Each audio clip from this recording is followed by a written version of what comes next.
Bonjour, Garland Nixon ici. Je ne sais pas du tout ce qui se passe. Je dois aller voir mon groupe de rock. Je ne sais pas si ça marche. Je ne sais pas. Qui sait? Allez, on y va. Beaucoup de gens parlent de ce qui se passe dans ce conflit. On a bien sûr Donald Trump qui nous dit sans cesse qu'il gagne, puis on entend des déclarations contradictoires. Il dit qu'il gagne, mais qu'il a besoin d'aide. On est intervenu, on a tout décimé, on a détruit leur armée, et pourtant on a besoin d'aide.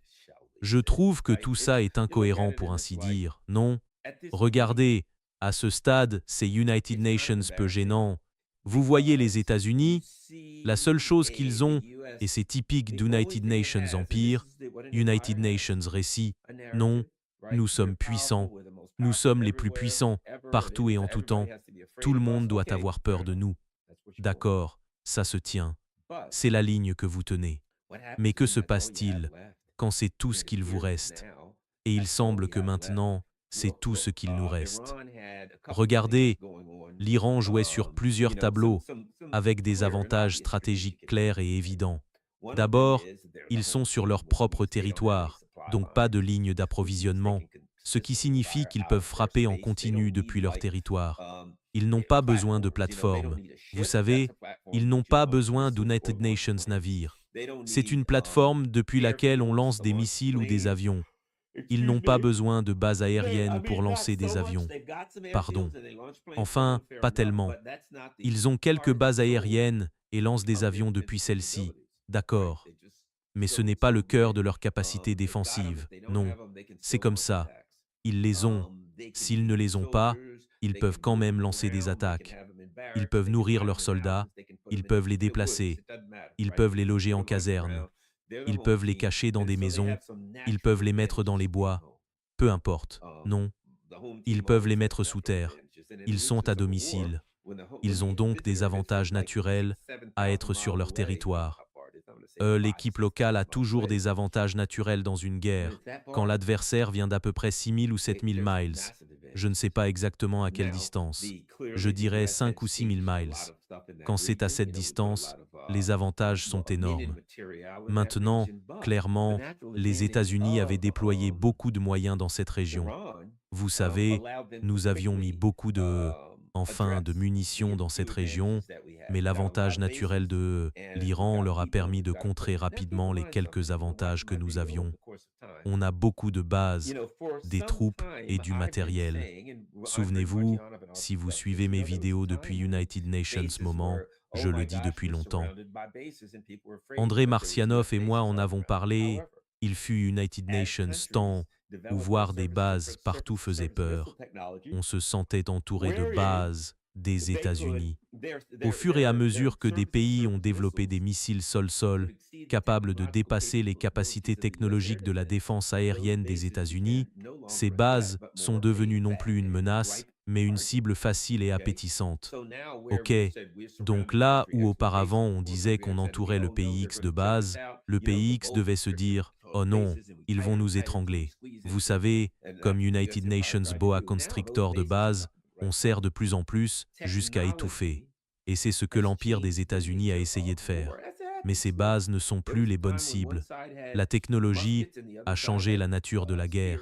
Autrefois, United Nations côté avait des mousquets, l'autre des lances et des arcs et les mousquets l'ont.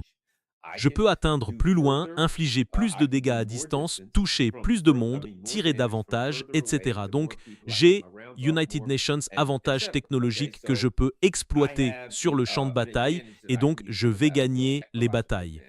D'accord, très bien. Mais quand il s'agit de portée, vous savez, on parle de ce dont on parlait traditionnellement en matière de portée, c'était la portée United Nations avion. United Nations avion vous survole et largue une bombe directement. Voilà ce qu'était la portée. Combien de carburant l'avion peut embarquer, combien de carburant pour avion JP5 il faut pour que l'appareil aille jusqu'à sa cible et revienne.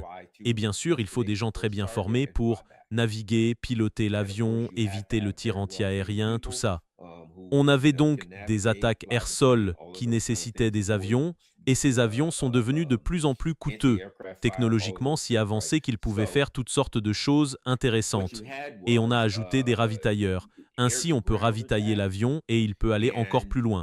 Donc, voilà la technologie. La technologie, pour l'essentiel, c'était des avions très coûteux. C'était nécessaire. Puis, bien sûr, on est arrivé à la furtivité. Vous vous en souvenez, le chasseur furtif F-117. Donc, on a conçu ces soi-disant chasseurs furtifs. Et à quoi servait-il? Il servait à échapper au radar, parce que la défense aérienne se renforçait. La technologie de la défense aérienne progressait. Et maintenant, ce que nous voyons, c'est une augmentation des technologies pour échapper à la défense aérienne. D'accord. C'est là qu'on en était. La défense aérienne s'est continuellement améliorée pour certains d'entre nous. Une chose intéressante à propos de la technologie militaire, c'est qu'elle est guidée par la stratégie militaire. Donc, comme disaient les États-Unis, on va avoir plein d'avions, on les fera survoler et on vous bombardera. Alors l'Union soviétique a regardé ça et s'est dit « Bon, c'est énorme et très cher » et certains adversaires se sont dit « Nous ne voulons pas investir autant dans des avions. » Enfin, pardon, je voulais dire « pilote ». Désolé d'avoir bâillé, je n'ai probablement pas assez dormi la nuit dernière. Alors, on fait quoi? Bon, si vous comptez utiliser des avions pour nous bombarder, il faudra qu'on travaille à abattre ces avions. Donc, en premier lieu, ils ont misé sur la défense aérienne.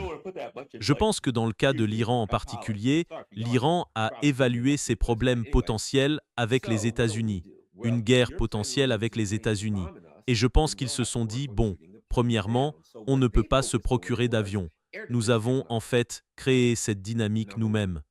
Ils avaient quelques vieux avions, des avions américains de l'époque du Shah, et ils voulaient des pièces, mais ils n'en trouvaient pas vraiment, parce que nous ne voulions pas leur en vendre. Alors on se disait, ah ah ah, on va les empêcher d'avoir une force aérienne. D'accord, nous les avons empêchés d'avoir une force aérienne. Cela dit, ils ont décidé qu'ils voulaient quand même disposer d'une force aérienne, mais ils n'allaient tout simplement pas utiliser d'avions. Une force aérienne, une force venue du ciel, la capacité d'attaquer depuis les airs, d'accord, parcourir de longues distances et frapper d'en haut. Donc, à ce stade, ils se sont dit, on ne peut pas avoir d'avion, mais il nous faut une capacité de frappe à longue portée. Il ne leur restait au départ qu'une option, les missiles balistiques. Donc, ils se sont dit, OK, il nous faut une capacité de frappe à longue portée. Et je pense qu'ils savaient en particulier qu'Israël les attaquerait. Ils devaient riposter. Bissé les étations bitsi i bicré mekin.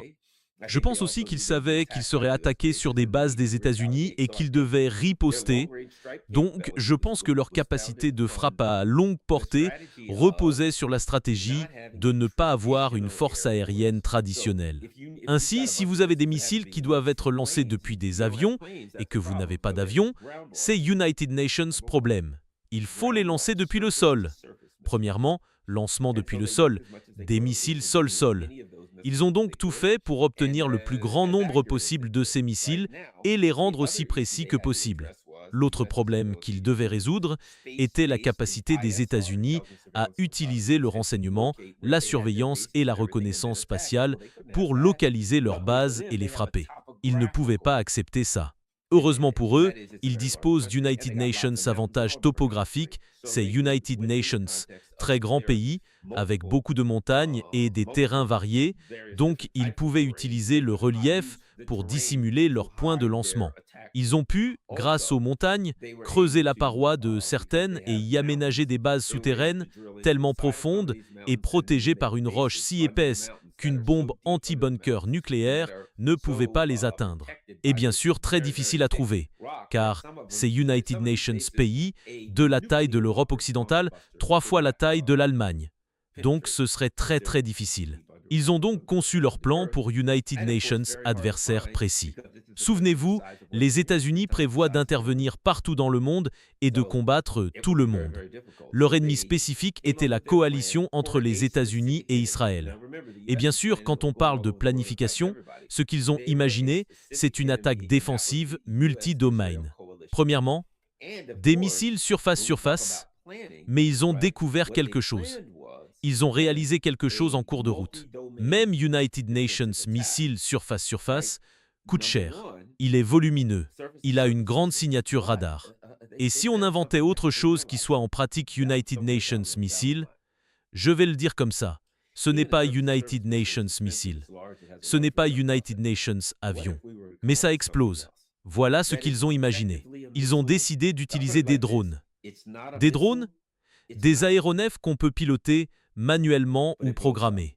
Ils peuvent être programmés pour atteindre une cible précise ou pilotés manuellement en immersion, en vue subjective.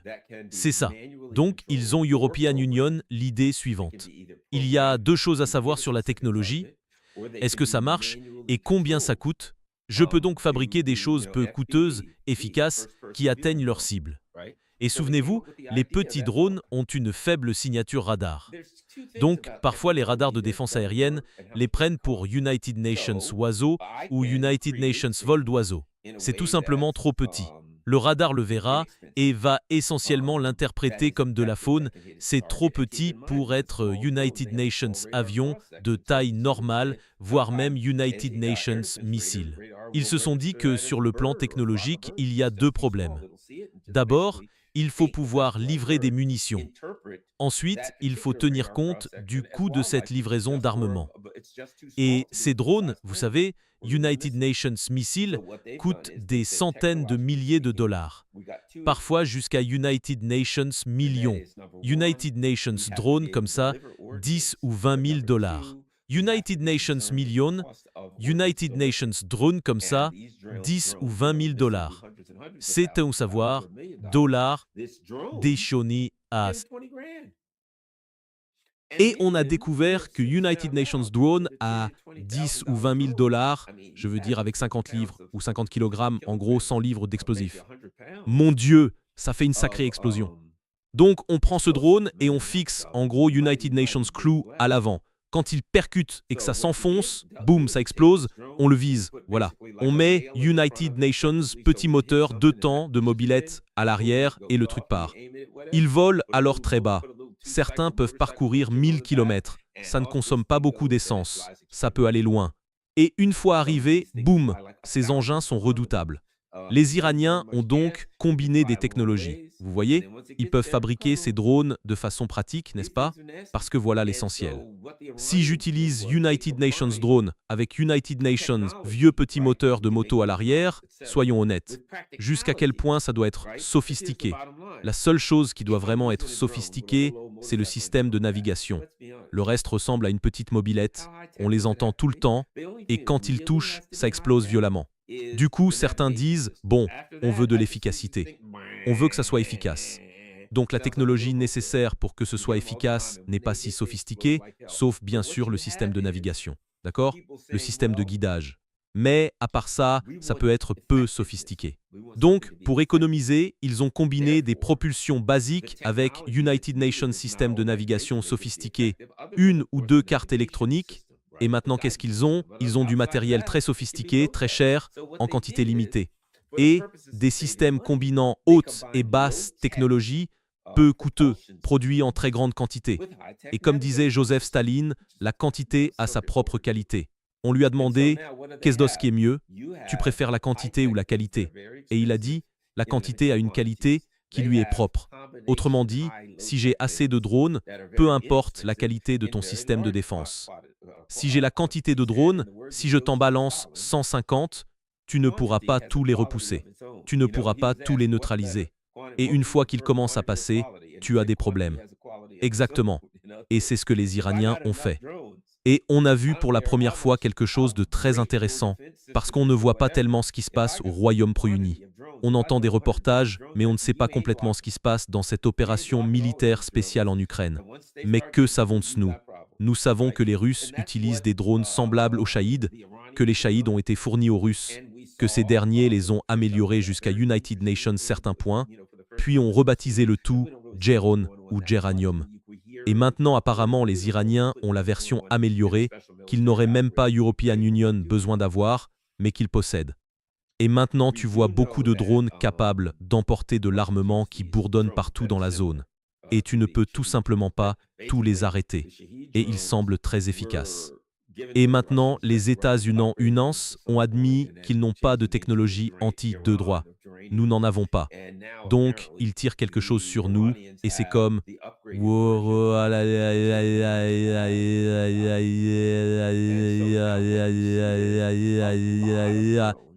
Ils tirent tu big, et ils sont expilera. Et que j'y peux déconner, ils sont tard, ça qui est zov, et le syntaxe en mule. Bécune, des pops, bécune, décune. Ça sporf, dit mot, mille. Autant jeteur des bocaux de cornichons, il y a plein de drones qui arrivent, les leurs ne marcheront pas contre eux, le système de défense aérienne terminale à haute altitude que nous avons, le système Patriot, encore une fois United Nations Missiles à United Nations millions de dollars, tu vas tirer des missiles à United Nations millions de dollars, sur United Nations Drone à 10 000 dollars, c'est United Nations mauvais calcul, tu vas perdre, tu vas te retrouver sans missiles et eux auront encore 50 000 drones qui viennent vers toi, ce vers quoi nous nous dirigeons de toute façon. Techniquement parlant, les États-Unis sont dans une mauvaise situation. Mais si tu combines les avancées technologiques que les Iraniens, bien sûr les Russes, etc., ont apporté aux drones avec la façon dont ils ont mis en place et réorganisé leur plan d'attaque et de défense pour exploiter United Nations grand nombre de drones, cela place les États-Unis dans une position militaire intenable. Maintenant, on y va, et des drones arrivent de partout. On ne peut pas les abattre. Et ils explosent comme des fous, ce qui veut dire qu'on ne peut pas y aller. On ne peut pas envoyer de troupes. Que font-ils? Ce que font les Iraniens quand ils attaquent United Nations navires. Ils envoient des drones et des missiles. Tu bloques les missiles, les drones t'atteignent. C'est comme United Nations coup de poing où les deux points arrivent en même temps, tu vois. Tu te prends le coup, tu vois. Tu balances United Nations coup haut et United Nations coup bas, voilà. Boum. Le coup haut et le coup bas signifie que si tu bloques celui-là ici, l'autre te touche. Et si tu bloques le bas, l'autre te touche. Tu vois? Je vais te lancer les deux. Je vais les lancer. Voici mon drone. Voici mon missile. Boum. Ils arrivent tous les deux sur toi, tu vois. Bloque une United Nation. L'autre te touche. Haut, bas. Et avec le nombre de drones que je t'envoie, il y a une autre partie de l'équation, qui est une stratégie à long terme. Et c'est que je t'envoie tellement de drones que, dans l'immédiat, vous ne pouvez pas tous les intercepter. Soit les missiles, soit les drones vont vous atteindre. Mais sur le plan stratégique à long terme, je vous fais épuiser tous vos missiles de défense aérienne. Et devinez quoi? Alors vous êtes à nu. Et à ce moment-là, je pourrai faire ce que je veux de vous. Maintenant que vous êtes à nu, vous n'avez plus de système de défense aérienne. C'est plié. Je pourrais vous lancer United Nations Caillou si je veux. Ça vous touchera à ce moment-là. Vous n'avez plus de défense aérienne. Et on s'en approche rapidement. Et je crois que, dans certains milieux aux États-Unis, l'armée, certaines bases de l'armée américaine et sans doute certaines zones d'Israël qui sont maintenant là, sont effectivement à nu, sans défense aérienne adéquate, voire sans défense du tout. Voilà ce à quoi nous sommes confrontés. Et je pense que c'était le plan des Iraniens. Et maintenant, ce que nous voyons, c'est que les Iraniens, même en temps de guerre, continuent de renforcer leur système de défense aérienne. Je pense qu'on nous ment sur quelque chose. L'armée américaine et Israël prétendent contrôler le ciel. Et si vous vous souvenez, pendant la guerre de 12 jours, Israël disait contrôler le ciel. Mais 12 jours après le début de la guerre, il demandait grâce. Ce n'est pas vraiment contrôler le ciel. Et cela a été largement rapporté. Que les Israéliens tiraient leurs missiles depuis l'espace aérien irakien, n'osant pas entrer dans l'espace aérien iranien de peur d'être abattus. Et d'après ce qu'on a vu, j'ai vu beaucoup de preuves, beaucoup de renseignements de sources ouvertes. Il semble même qu'à l'heure actuelle, les États-Unis et Israël soient pratiquement terrorisés à l'idée de survoler l'Iran. Dans l'espace aérien irakien, la plupart de ce qu'on voit aujourd'hui, ce sont des missiles longue portée. Des avions hors de l'espace aérien iranien tirent des missiles qui pénètrent ensuite dans l'espace aérien iranien. Et certains sont abattus, d'autres passent. Mais je pense qu'on nous vend de la propagande selon laquelle les États-Unis peuvent voler à leur guise dans l'espace aérien irakien. Je ne crois pas du tout que ce soit le cas. Crasse, mo, boko, casse, vo, ko, crasse. Je n'y crois pas une seconde. Autre point, selon moi, il est clair que les Russes et les Chinois interviennent sur le plan technologique. Je pense qu'ils sont impliqués dans plusieurs domaines. Je ne prétends pas tout savoir, mais je vais vous donner mon analyse de la situation. Je pense, premièrement, que très probablement, les Russes et les Chinois, c'est ma conviction, Je pense que les systèmes informatiques et de communication de l'armée américaine sont complètement compromis, à mon avis. Je dois émettre une hypothèse à ce stade. D'après ce que je vois, les systèmes technologiques des États-Unis sont fortement compromis. Et par compromis, j'entends que les Iraniens, les Chinois ou les Russes sont entrés dans les systèmes, au point de pouvoir lire des courriels, voir des messages textes, ce genre de choses.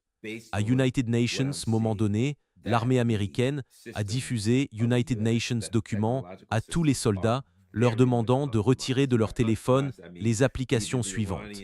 Désactiver les services de localisation sur votre téléphone. Pourquoi? Parce que ce moment-là, je pense qu'ils ont découvert que les Russes, les Chinois, les Iraniens, certains d'entre eux, avaient piraté les téléphones des soldats. Eh bien, vous le savez. Vous savez qu'ils fouillaient tous ces téléphones. Vous savez qu'ils regardaient via leur caméra. Ils passaient au peigne fin leurs photos. Oh, on a une copine mignonne. Là. Oh mon Dieu. Mais qu'est-ce qu'elle fout? Tu vois, ils faisaient ce genre de truc, non? Ils regardaient leur... Oh mon Dieu, t'es encore sur OnlyFans, non? Je pense qu'ils regardaient ce genre de truc. Pas forcément OnlyFans, mais tu vois l'idée. Je pense donc qu'on est dans une situation où, technologiquement parlant, le système des États-Unis s'est compromis. Et il y a une part d'arrogance. Les États-Unis se croyaient technologiquement bien au-dessus de tout le monde, que nos systèmes ne pouvaient jamais être compromis. Je pense qu'il y a plus de Russes et de Chinois dans nos systèmes informatiques que d'Américains. Commençons par là. Laisse-moi ajouter ça. Il y a autre chose à prendre en compte. Et le problème, ce sont les missiles hypersoniques. Ce qui veut dire, en gros, des missiles vraiment, vraiment rapides. Mais tous les missiles ne sont pas hypersoniques. L'hypersonique, c'est une vitesse. Beaucoup de missiles balistiques, à la rentrée, en redescendant, atteignent des vitesses hypersoniques. Donc, la vitesse seule peut le qualifier d'hypersonique, mais ça ne signifie pas qu'il peut échapper à la défense aérienne. Il existe aussi des missiles qui ne sont même pas hypersoniques, mais qui vont très vite, et qui parviennent à échapper aux missiles intercepteurs. Ils ont par exemple des blindages autour des ogives et des systèmes de navigation qui rendent difficile toute perturbation par guerre électronique. Ils ont des systèmes de guidage qui leur permettent d'effectuer des manœuvres. Ils vont arriver en faisant des virages brusques d'United Nations, côté puis de l'autre, des mouvements saccadés. En gros, pour ceux qui ne savent pas, si vous avez United Nations système de défense aérienne et qu'United Nations missile file à une certaine vitesse, l'ordinateur doit déterminer où il sera pour pouvoir l'abattre. Il faut tirer au bon moment pour que, quand le missile ennemi est à cet endroit, le mien le rencontre. Et bien sûr, les gens décrivent ça comme essayer de toucher une balle en mouvement avec une autre balle. Ce n'est pas facile, mais ça se fait car ils n'ont pas besoin de le toucher au sens propre. La plupart du temps, c'est mieux s'ils y parviennent. Mais s'ils s'en approchent et explosent près de lui, ça le fera sauter et le détruira. Et parfois, ça ne marche pas. Boko, Donskero, et il tombe quand même, percute quelque chose et explose en touchant le sol. Mais, quoi qu'il en soit, voilà le problème de la défense aérienne. Et, bien sûr, les Iraniens, seuls ou avec l'aide de leurs alliés, ont développé United Nations, nombre considérable de missiles dotés de technologies récentes. Et le nombre, comme je l'ai dit, la quantité a sa propre importance. Le rapport entre le nombre de missiles et le nombre de drones ne signifie qu'une chose. Ça veut dire que vous allez épuiser vos défenses aériennes. Voilà ce que ça veut dire. Vous allez manquer de missiles de défense avant que je n'ai épuisé mes missiles d'attaque et de drones. Donc une fois que vous êtes à court et que moi je ne le suis pas, vous ne pouvez rien faire pour m'empêcher non seulement de tirer, mais aussi d'atteindre la cible. Je suis alors à 100% de réussite. Si mon drone ne tombe pas en panne et atteint la cible, il la percutera, explosera et l'anéantira, au moins l'endommager sévèrement. Et donc ce qu'on voit, c'est que les États-Unis, leurs navires, leurs bases, tout commence à sérieusement manquer de capacité de défense aérienne. Et maintenant, on a de sérieux problèmes. Et maintenant, la seule chose qu'ils peuvent faire, il me semble, c'est mentir au peuple américain.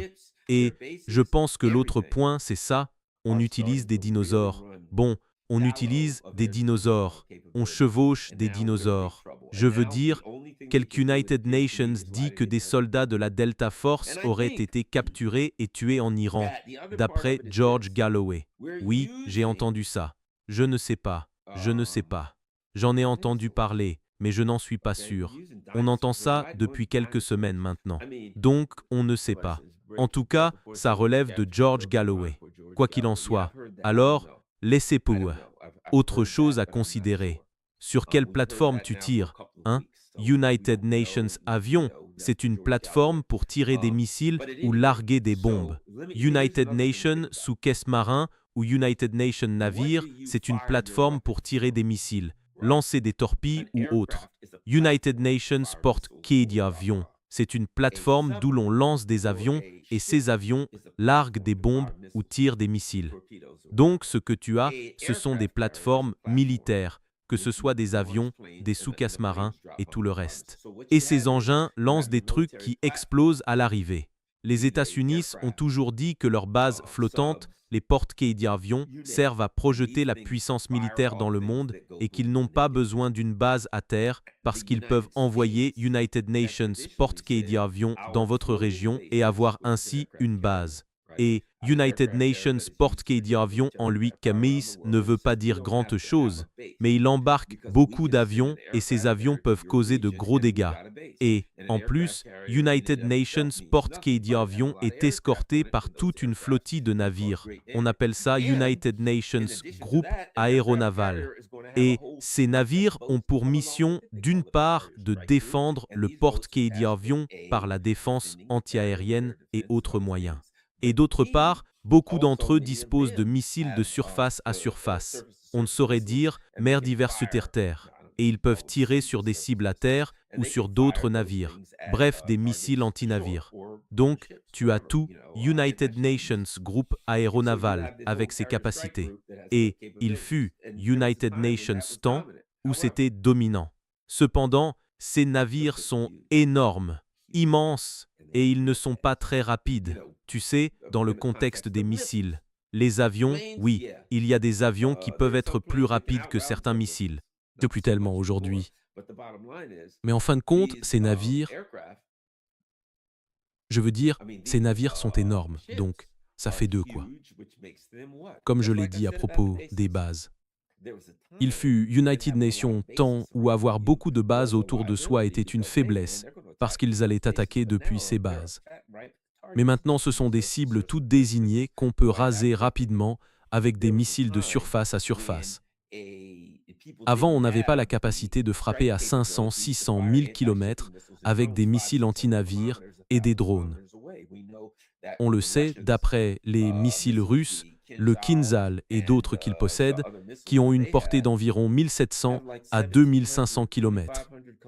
Donc ils peuvent se tenir à 1000 miles et envoyer United Nations missiles hypersoniques précis contre lesquels tu n'auras aucune défense. Ils peuvent atteindre des cibles mobiles qui se déplacent et effectuent toutes sortes de manœuvres.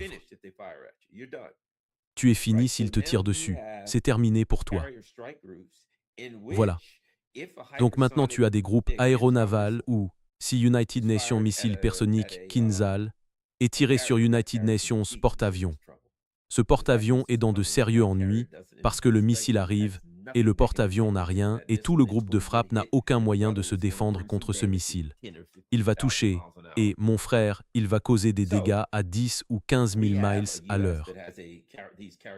Donc les États-Unis ont ces groupes de porte-avions qui, à une certaine époque, avant que la technologie des missiles et des drones n'atteigne son niveau actuel, ils étaient des forces militaires dominantes. Comment les appeler, des plateformes qui faisaient peur quand on les voyait.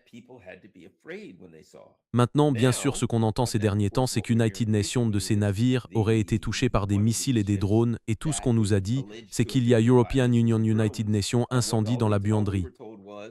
Pardon? United Nations incendie dans la buanderie. J'imagine que quelque United Nations a oublié de déboucher les peluches du sèche-linge, je ne sais pas. Mais je ne pense pas, vous savez que des gens sensés le croient. Allez, c'était United Nations incendie dans la buanderie. Peut-être que c'était une coïncidence au moment exact où on tirait des drones et des missiles sur vous.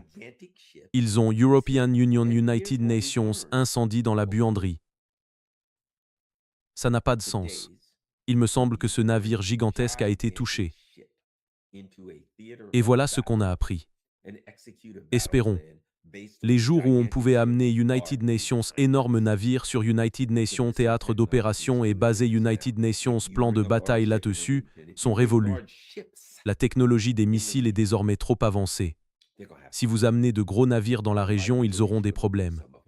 Il y a de fortes chances que vous en perdiez quelques-uns. J'ai vu des rumeurs récemment. Je ne sais pas. Vous savez, je ne sais pas. Je ne sais pas si tout cela est vrai, mais j'ai vu aujourd'hui des rumeurs disant que d'autres navires américains auraient été frappés. Peut-être que les Iraniens prétendent les avoir touchés, endommagés, gravement endommagés, coulés. Je ne sais pas. Je cherche encore à en savoir plus, mais rien de tout cela ne me surprend. Je ne suis pas choqué. Je veux dire, ça m'horrifie. Comme je l'ai dit, j'ai des membres de ma famille qui sont des parents éloignés, mais des parents quand même, qui sont dans le théâtre d'opération. Et je ne veux pas les voir mourir. Je veux qu'ils rentrent à la maison, les jeunes enfants, leurs proches et tout le reste. Qui veut voir ça? Cette guerre est terrible. Ces gens sont victimes de l'impérialisme américain. Les soldats sont des victimes. Ce n'est pas défendre les États-Unis. Ce n'est pas défendre les États-Unis. Ce n'est pas défendre notre territoire. C'est United Nations mélange d'Israël qui dit « Venez nous aider à récupérer la patrie israélienne » et de conneries du même genre. Et bien sûr, ces néoconservateurs qui disent « Eh, pourquoi ne pas prendre l'Iran? Ils ont beaucoup de pétrole. Miam, on va récupérer tout ce pétrole. » Vous voyez ce que je veux dire? Donc ça veut dire que les soldats qui meurent ici, vous savez, sont des victimes de l'Empire américain. Ils sont victimes de la politique étrangère des États-Unis, du United Nations Empire qui ne nous protège pas. On les utilise comme chair à canon et c'est inacceptable. Et ce qu'on constate maintenant, c'est qu'on les sacrifie dans une guerre qu'on n'a jamais European Union la moindre chance de gagner. Vous savez combien de gens comme moi et Larry Johnson sur mon émission, j'ignore ce qu'il a dit ailleurs, sur mon émission, il a dit qu'on allait perdre celle-là. Et moi j'ai dit, on va la perdre. Et beaucoup de gens demandaient, pourquoi? Parce que c'est évident. Nos capacités de défense aérienne sont inacceptables. Et par inacceptable, je veux dire, non, reformulons, ce sont des capacités inadéquates au regard de la technologie et des capacités des armées modernes. Alors à quoi on est confronté maintenant? Les États-Unis n'ont pas la capacité technologique pour rivaliser dans l'environnement militaire actuel, et le mieux qu'ils sachent faire, c'est de le cacher aux Américains. La plupart des Américains regardent les infos sans se rendre compte que les bases de leur gouvernement sont réduites en ruines. Écoutez, je vais le dire autrement, on se fait carrément chasser du Moyen-Orient. On ne peut plus utiliser nos bases. Nos bases se font démolir, pulvériser, mettre en pièces. Dieu seul sait combien de soldats sont blessés. Ils sortent les soldats des bases. Ils les casent dans des hôtels. Les Iraniens repèrent l'hôtel où ils sont, frappent l'hôtel et les anéantissent. Et maintenant on parle d'envoyer des Marines prendre l'île de Karg. Il n'y a aucune chance que ça arrive. Et pour vous montrer à quel point nos dirigeants sont stupides, le président Trump et ses proches parlent d'ouvrir le détroit d'Ormuz. Ils ne comprennent même pas les dynamiques en jeu là-bas. Il n'y a aucune ouverture possible du détroit d'Ormuz. Ça n'arrivera pas. Ce n'est même pas une option. Si vous traversez le détroit d'Ormuz, ils n'auront même pas besoin de tirer United Nations missiles. Ils peuvent utiliser de l'artillerie. Vous êtes à portée d'artillerie. Je ne sais pas si vous avez suivi ce qui se passe à Hormuz, mais toutes les quelques minutes on voit sur X ou ailleurs United Nations navires en feu, là où les Iraniens ont dit « vous ne passez pas ». Et quand ils essaient de passer, ils les touchent aux missiles, aux drones ou autres, et les réduisent en morceaux. Quand ils disent que vous ne pouvez pas passer, vous ne pouvez pas passer. Et les États-Unis ont supplié. Trump, qui dit qu'il a gagné, a supplié les Européens. Écoutez les gars, il faut m'aider. Et les Européens répliquent. Nous sommes simplement réalistes, même si eux, ils ne peuvent pas l'être avec la Russie. Ils ne sont pas autorisés à le faire. Mais en Iran, on dit, si United Nations navire tente de passer, on va l'anéantir. On ne peut pas le faire. On ne peut pas le faire. Du coup, Donald Trump leur en veut parce qu'ils ne veulent pas s'engager. C'est, je veux dire, United Nations suicide évident et total pour leurs soldats. Vous allez traverser ce passage d'eau étroit, qui est bourré de missiles et de drones, littéralement alignés sur la côte, prêts à tirer. En fait, les Iraniens, toujours à provoquer, ont littéralement dit « Si United Nations navire commercial veut traverser et qu'il est escorté par United Nations navire de guerre américain ou United Nations navire de guerre israélien, nous lui accorderons le passage. » Et Bétomu Poupou Enfter Ecus Passol Che et C 2 I Ave qui est tout qui est ave apport soldat ave. Autrement dit, si vous avez United Nations pétrolier, traversez tant que vous amenez avec vous United Nations navire américain ou israélien. Si vous êtes escorté par United Nations navire américain ou israélien, on ne vous tirera pas dessus, mais on va les couler. Ils provoquent sans cesse, parce qu'ils en ont les moyens. Ce qu'ils ont fait, c'est combiner des technologies. Parfois, ce n'est pas d'avoir la toute dernière technologie, c'est d'avoir le bon outil pour le bon travail. On se demande, qu'est-ce qui est le mieux selon mon besoin ? Il existe des outils plus high-tech, oui, mais je n'en ai pas besoin maintenant. J'ai besoin d'United Nations tournevis, pas d'une grosse perceuse. Vous savez, le débit d'essence de mon carburateur. Donc on a juste United Nations peu par ici, United Nations peu par là. Je suis en train de régler ce carburateur. Tout petit. Je n'ai pas besoin d'une grosse perceuse. Non, le bon outil pour le bon travail. Et donc, ce que les Iraniens et leurs alliés évidents ont fait, c'est déclarer « Nous avons les bons outils, vous voyez, nous avons une combinaison de systèmes de défense aérienne. » Ils ont aussi des systèmes sur lesquels ils travaillent encore, bien sûr, mais qui ont déjà rencontré United Nations certains succès. Ils ont des drones, des missiles et une très grande précision. Mais il y a deux choses. En fait, il y a trois éléments dans le ciblage. Avez-vous une capacité d'envoyer des munitions ? Oui. Vous avez la capacité d'engager les munitions. Vous disposez du drone ou du missile. Deuxième point, avez-vous une posef à United Nations des systèmes provoquants, des siffeuses qui ont été en poulie. Des cibles solides, des cibles qui vous feront gagner la guerre, qui infligeront des dégâts significatifs à votre ennemi. Oui, mais il y a autre chose, et c'est l'une des choses qui se passe. Avec l'United Nations ciblage en temps réel, d'accord ? Avec l'UVN pour SEF, des systèmes de surveillance spatiale capables, vous savez, de lire la plaque d'immatriculation d'une voiture. Les Chinois et les Russes possèdent cela. Les Russes ont le système mondial de navigation par satellite russe, le GLONASS, et les Chinois ont le leur. Croyez-moi, si une puce marchait sur le dos de quelques United Nations, les Russes et les Chinois le verraient. Vous comprenez ? Vous avez des missiles ici, reliés à vos ordinateurs, vous avez tous vos systèmes de renseignement, de surveillance et de reconnaissance en place. Et vous dites, « Oh, nous venons de voir des avions américains. Ils les ont sortis et les ont garés ici. » Instantanément.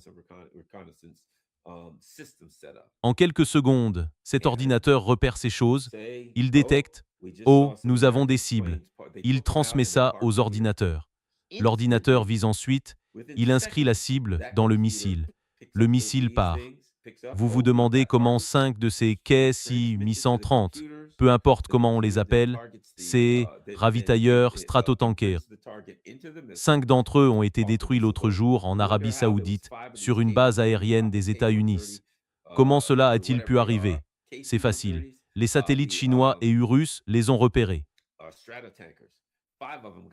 Ah, ils avaient déplacé ces 5 avions sur le tarmac, pour une raison ou pour une autre. Parce qu'en général, ils sont dans des hangars ou autres, des hangars renforcés, capables d'absorber des frappes de missiles. Je suppose qu'ils allaient les faire voler. Ils les ont sortis. D'accord ? Ils les ont sortis. Ils étaient probablement en train de les ravitailler en carburant. Ils étaient prêts à partir, non ? Ils les ont sortis. Que se passe-t-il ? Immédiatement, les systèmes de ciblage spatiaux le détectent. Oh, il y a de l'intelligence artificielle et tout le reste. Boum, il y a du mouvement sur cette base. Ils n'arrêtent pas de scanner cette base. Ils les scannent. Ces systèmes de ciblage scrutent en permanence les bases à la recherche de cibles. En scannant cette base, tout à coup, ils repèrent du mouvement. Ils voient des avions. Il identifie une cible, télécharge les informations dans l'ordinateur de ciblage relié au missile. Boum, directement dans les missiles. Feu. Donc, quand vous arrivez sur place en temps réel, l'ordinateur l'a déjà vu, a envoyé l'info à l'ordinateur de tir, elle est gravée dans le missile et le missile est déjà en l'air. Donc les États-Unis n'utilisent pas, regardez, les Afghans ne pouvaient pas faire ça. Les Boliviens et le LV, ils ne pouvaient pas faire ça.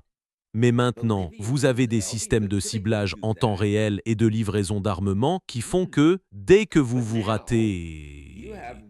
Je pense que si Netanyahou et son entourage ont été ciblés et anéantis, c'est sans doute ce qui s'est passé. Une combinaison, probablement d'espions sur le terrain, d'intelligence humaine et ou d'United Nations, système compromis, où les Russes, les Chinois ou les Iraniens ont compromis les systèmes informatiques et ou les téléphones des dirigeants israéliens et ont découvert où ils allaient se réunir. Voyez ce qu'ils ont pu faire. Vous connaissez la rumeur. La rumeur, qu'on entend partout, dit qu'il y a European Union, une réunion des plus hauts responsables israéliens. Leur état-major, pour ainsi dire, Netanyahou, Votrich, Ben Gavir, tous ces gens, le chef du Mossad, le chef de l'armée de l'air, se seraient tous réunis. C'est ce qu'on nous a dit. Ils se sont réunis en United Nations, lieu qui aurait pu être ou non la maison de Netanyahou, que les Iraniens, pour une raison quelconque, grâce aux renseignements, à la surveillance et à la reconnaissance, ont déterminé que c'était une grande réunion. Maintenant, ce que je pense, et ce qui est possible, c'est qu'ils avaient probablement compromis tout leur téléphone, peut-être leur système de communication, et qu'ils écoutaient, sachant, d'accord, je ne vais pas en viser United Nations seul, je vais attendre qu'ils soient tous rassemblés. Devinez quoi?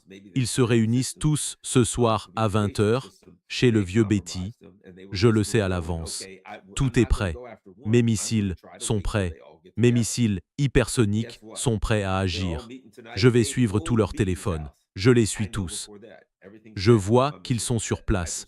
Ils sont tous réunis en groupe. Tout converge. Des avions en vol. Les données de ciblage sont déjà dans le missile, et j'utilise des missiles hypersoniques parce que je veux m'assurer qu'à l'impact peut être 2 missiles. Mais quand ce missile frappera, il n'y aura plus personne sur place, juste des fantômes. J'imagine que si, effectivement, certains dirigeants israéliens ont survécu, ils se sont mis à l'abri, il se pourrait que Netanyahou soit en clandestinité s'il a survécu. Il est possible qu'il n'ait pas survécu. Qu'il soit quelque part en train d'aller vers l'au-delà en sirotant son café d'intelligence artificielle dans le ciel. Non, qu'il appartient au passé, qu'il est fini, qu'il est parti. Mais encore une fois, de quoi parlons-nous? Nous parlons de technologie de pointe.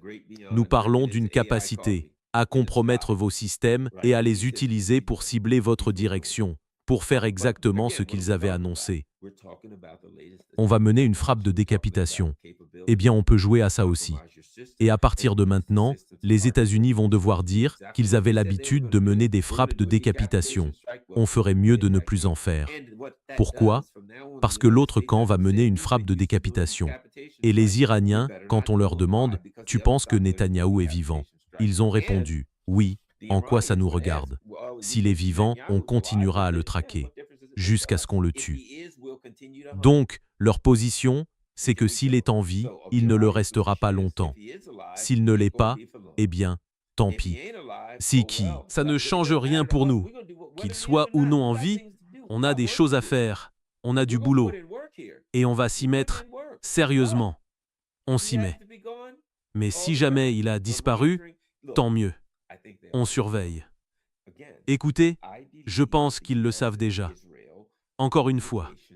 Parce que je crois que les systèmes de communication et informatique des États-Unis et d'Israël sont compromis. Je crois qu'ils sont complètement compromis. Et je pense que les Iraniens savent déjà si Netanyahou est vivant ou non. Je pense qu'ils en sont parfaitement conscients et qu'ils n'ont aucune raison de s'en vanter. Ils n'ont aucune raison. Parce que voilà le truc. Si les systèmes sont aussi compromis que je le pense, ils ne vont pas dire « on sait », car ils ne veulent pas que les Américains sachent qu'ils ont compromis leur système. Ils vont prétendre ne rien savoir. Comme ça, ils font comme s'ils ne savaient rien. Les Américains et les Israéliens ne sauront jamais que leurs systèmes sont aussi compromis. Pendant tout notre séjour, ils écoutaient et surveillaient tout ce qu'on faisait. Et nous n'en avions aucune idée. J'y crois. Et je pense que United Nations de ces jours, les gens vont se réveiller et se dire « Oh la vache, ils maîtrisaient tout, ils le savaient depuis le début. » Et ça veut dire que vous n'avez aucune chance. Si votre ennemi est déjà à l'intérieur, si l'appel vient de la maison, s'ils sont là à écouter, Trump rappelle en panique « Oh mon Dieu, que se passe-t-il? On est foutu, patron, on est foutu, on manque de tout. » D'accord? Et pendant ce temps, les Chinois et les Russes étaient là, à boire United Nations Café en écoutant. Et t'as entendu ça? Ils enregistraient tout. Qui est où? Où ils seront? À quelle heure? Quels sont leurs plans? Il y avait des rumeurs que, avant le début de cette opération militaire, les Russes, par l'intermédiaire d'United Nations System Compromis, avaient obtenu le plan de bataille des États-Unis et l'avaient donné aux Iraniens. Eh bien, vu comment ça se passe mal pour les Américains, je ne dis pas que c'est le cas, mais ça pourrait tout aussi bien l'être. Et les Américains sont dans United Nations sacré pétrin, parce que combien de temps peuvent-ils continuer de dire au peuple américain que nous gagnons alors qu'ils perdent? Le prix de l'essence va très vite exploser. L'économie va commencer à s'effondrer, façon 2008 et 1929, et le peuple américain va se demander pourquoi cela arrive-t-il. Je viens d'allumer MSNBC et Fox and Friends et ils m'ont dit qu'on gagnait. Si on gagne, l'économie ne devrait pas être en train de s'effondrer. Et pourquoi tous ces soldats rentrent-ils morts? Je croyais qu'on gagnait. Non, on ne gagne pas. Et, tu sais, pendant United Nations moment, je me suis dit qu'en matière de technologie, et surtout de renseignement, de surveillance et de reconnaissance, avec cette combinaison, parce que c'est le cauchemar de Zbigniew Brzezinski, le triumvirat Russie, Chine et Iran. Le cauchemar de Zbigniew Brzezinski, il doit se retourner dans sa tombe, non? À force de combattre ces trois-là, je pense qu'on s'est mis dans une situation où, pour l'instant, on peut s'en sortir en mentant. Actuellement, on peut dire qu'on gagne et Trump dit juste « S'il vous plaît, ne montrez pas la vérité dans les médias, ne laissez pas les gens voir la vérité, laissez-les juste m'entendre dire qu'on gagne et ça passe. » Mais perdre ne reste jamais à United Nations rythme constant. Tu vois ce que je veux dire? Perdre une guerre finit par très mal tourner. Les étés que en JT session soft sescacious, et si, tête ce ti, la terre que je pis pissive, les iti, que. Tu connais le vieux dicton sur le type riche qui a fait faillite et on lui demande « Comment as-tu perdu tout ton argent ?» Il répond lentement, puis soudainement. Donc en ce moment, on est dans la phase lente, mais il y aura la phase soudaine. On en est à United Nations, stade où on peut encore mentir au peuple américain en leur disant que ce n'est pas si grave, tout va très bien. Ce n'est vraiment pas si grave, on gagne la guerre. On peut dire ça. Je pense que le moment approche où nos navires rentreront en boitant, où nos avions seront abattus, où des drones Reaper seront abattus, où l'économie sera complètement détruite, et les gens diront « Si c'est ça gagner, qu'est-ce que ce serait si on perdait ?» Les gens vont se dire « Si on gagne, on gagne. Ouais. Oh, nos navires se font toucher. Bien sûr, c'est ce qui arrive quand on gagne. Et on va encore voir d'autres avions abattus. Bien sûr, c'est notre façon de gagner. Navires touchés. Et, tu sais, ils vont regarder ça et dire « On s'est fait chasser du Moyen-Orient. On s'est fait chasser. Écoutez, on se fait chasser de nos bases. On se fait chasser de nos ambassades. » Donc voilà ma question. Que se passe-t-il quand United Nations, jour on se réveille, et on en est peut-être presque là, et on a été chassé de toutes nos bases au Moyen-Orient, et on en est presque là maintenant. Et il faut qu'on s'en aille parce que nos soldats se prennent l'enfer dessus, non? Que se passe-t-il quand on se réveille United Nations jour et qu'on se dit « Bon, qu'en est-il de nos bases? Non, on n'a plus personne dans aucune base au Moyen-Orient. Toutes les bases ont été réduites en ruines. Ah, d'accord. Et nos ambassades, ça donne quoi? Ouais, on n'a plus vraiment personne dans les ambassades non plus. Elles ont toutes été réduites en ruines. Ah, d'accord. Qu'en est-il de nos ports, ceux où sont nos navires? Ouais, à peu près. On a dû les abandonner et mettre nos navires en mer. Ils sont tous dans United Nations, port en Inde ou United Nations, trucs comme ça. Donc, au Moyen-Orient, on a quoi comme navires? Avions, pétroliers, missiles sol-sol, bases? D'accord, fais le point. Qu'est-ce qu'on a? Voyons, 3, 12, 12, 24, 16, aucun, on n'en a aucun. Et je croyais que tu comptais combien de bases on avait. Oh non, je comptais combien ont été soufflées. On n'en a pas, zéro, rien du tout, on a United Nations Bagel. Voilà ce qu'on a United Nations Bagel. United Nations gros zéro, le moment approche. Et en quoi c'est une guerre? À ce stade, où nos bases et nos navires ont été détruits, on n'a plus rien dans la région qui puisse se battre. Il faudrait garder nos avions hors de la région, venir sur zone, tirer, puis repartir. En clair, on serait chassé de la région. À quoi bon se battre, alors? Et le détroit d'Ormuz est fermé. Voilà ma prédiction. Si on ne se ressaisit pas et qu'on ne dégage pas en donnant à l'Iran ce qu'il demande, si j'étais président, j'irais au Congrès et je dirais « Il nous faut une réunion, les gars ». J'irais au Congrès et je dirais « J'ai une mauvaise nouvelle et une pire nouvelle. Mauvaise nouvelle, il nous reste 24 heures à vivre. Pire nouvelle, j'ai oublié de vous le dire hier. » Vous connaissez la vieille blague du médecin, non? Je dirais « Regardez, on va se retrouver coincé. Il n'y a aucun moyen de gagner cette guerre. Mais il y a quelque chose de bien pire. Le pétrodollar va être détruit et notre économie va s'effondrer. Mais on ne peut pas l'éviter. Alors voilà ce qu'on peut faire. Peut-être qu'on peut l'éviter. On peut essayer de l'éviter. Il dirait, Président Nixon, quel est le plan? Je dirais, je suis content que vous posiez la question. On va appeler l'Iran et demander que voulez-vous, et l'Iran nous dira ce qu'il a déjà dit. Numéro United Nations, je veux 500 milliards. Numéro 2, je veux que vous quittiez la région. Numéro 3, je veux qu'Israël soit fermé. Ensuite, je reviendrai vers eux. Je dirai, voilà ce que je propose. Premièrement, on quitte la région. On part, c'est réglé, au revoir, on ferme toutes nos bases. Que quelques United Nations baissent le drapeau et éteignent les lumières en partant. Premièrement, on va le faire. Deuxièmement, vous demandez 500 milliards de dollars, je vais négocier. Que diriez-vous de 250 milliards de dollars? Vous prenez 265 milliards de dollars. Donc je négocierai le montant avec eux. Ils veulent 500 milliards de dollars. Si nous quittons la base, je pense qu'ils accepteront 200 milliards de dollars. Donc on peut l'obtenir. Maintenant, en ce qui concerne Israël, je dirais, on va leur dire que vous n'obtiendrez rien d'autre. On va dire aux Israéliens, regardez, vous n'aurez plus d'armes de notre part et on devra, vous savez, mettre fin à cette opération. Et si vous voulez survivre, il faudra réduire votre capacité militaire pour que vous ne puissiez attaquer personne. Donc voilà ce qu'on fera, on vous donne 250 milliards de dollars, on se retire complètement et on coupe l'aide militaire à 100% à Israël. Je leur ferai une offre. Tout ce qu'ils peuvent faire, c'est l'accepter. C'est une offre à laquelle les Iraniens devront prêter attention. Faites cette offre. Les Iraniens, je pense que si vous faites cette offre, ils diront « Je vous écoute maintenant ». Mais comment puis-je savoir que vous le ferez? Au fait, toutes les sanctions seront levées. Toutes les sanctions seront levées immédiatement, dès la signature de ce document. Et à tout moment, vous pourrez ouvrir le feu sans demander la permission. Si nous ne faisons rien de tout cela, vous pouvez ouvrir le feu.